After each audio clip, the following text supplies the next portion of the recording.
नमस्कार। नवरात्र में घट स्थापना, देवी पूजन आदि के साथ साथ कुमारी या कन्या पूजन भी आवश्यक कर्म के रूप में प्रचलन में है। कुमारी पूजन के बिना नवरात्र की पूजा उपासना अधूरी मानी जाती है। आइए जानें कि नवरात्र में कुमारी पूजन क्यों आवश्यक है, यह कब किया जाता है और कुमारी पूजन में किन किन बातों का ध्यान रखना चाहिए। तो चलिए शुरू करते हैं। तंत्र में कन्या या कुमारियों को मां दुर्गा के प्रत्यक्ष विग्रह के रूप में देखा गया है, इसलिए नवरात्र में कुमारी पूजन किया जाता है।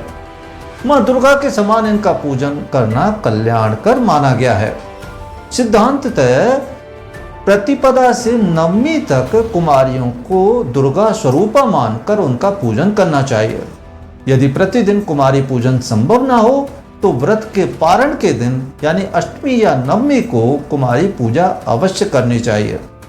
कुल या क्षेत्रीय परंपरा के अनुसार भी कुमारी पूजन के अन्य दिन भी प्रचलन में हो सकते हैं।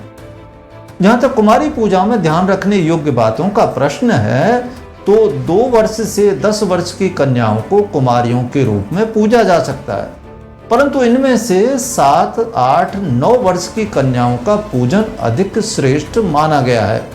5, 6 और 10 वर्ष की कन्याओं का पूजन मध्यम माना गया है, जबकि 1 से 4 वर्ष की कन्याओं के पूजन की सामान्यतः सलाह नहीं दी जाती।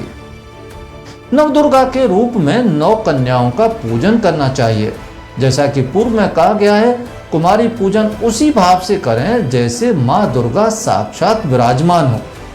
सबसे पहले कुमारियों में नवदुर्गा का आह्वान करें, फिर ओम कुमार्यै नमः मंत्र से पाद्य, अर्घ्य, गंध यानी रोली, दीप और वस्त्र नैवेद्य आदि से पूजा करें। पूजा करने के बाद उन्हें पुष्पमाला पहनाकर श्रद्धा पूर्वक भोजन करवाएं। जब वे तृप्त हो जाएं, तब उन्हें दक्षिणा, वस्त्र आदि दें और प्रणाम करें। कुमारी पूजन से विघ्न बाधाएं दूर होती हैं, धन समृद्धि आती है और गृह क्लेश दूर होता है।